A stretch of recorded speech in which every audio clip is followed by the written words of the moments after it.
Hello, traders. FX Pip Collector here. Today is Wednesday, May 7th, and I'm going to be analyzing the US dollar yen. If you haven't done so yet, definitely do check out my free Discord channel, which is linked down here in the corner at the end of the video. And make sure to take a look at my website, fxpipcollector.com, once the video on the home screen to learn more.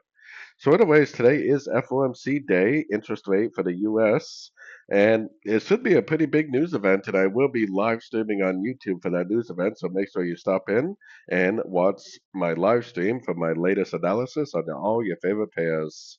But, anyways, on the dollar again, I mean, we really can't deny that we are in a downtrend on the higher time phase. There's really nothing stopping this thing from going down and down and down. And my target on this on the very high time phase is actually still pretty low.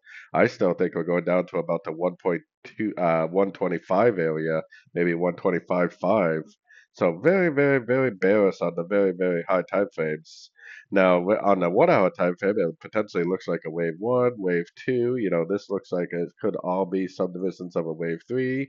Maybe this is like a wave four, and then it maybe goes up to one of these fib levels and turns back down for wave five.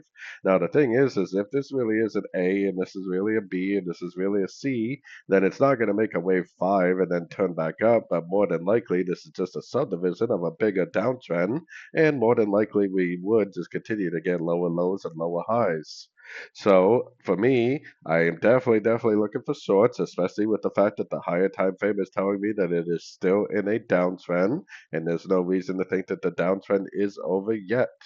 And as always, the trend is your friend. So for me, I'm definitely looking for shorts in a downtrend. So anyways, don't forget to like and subscribe. And as always, thank you for watching and happy trading.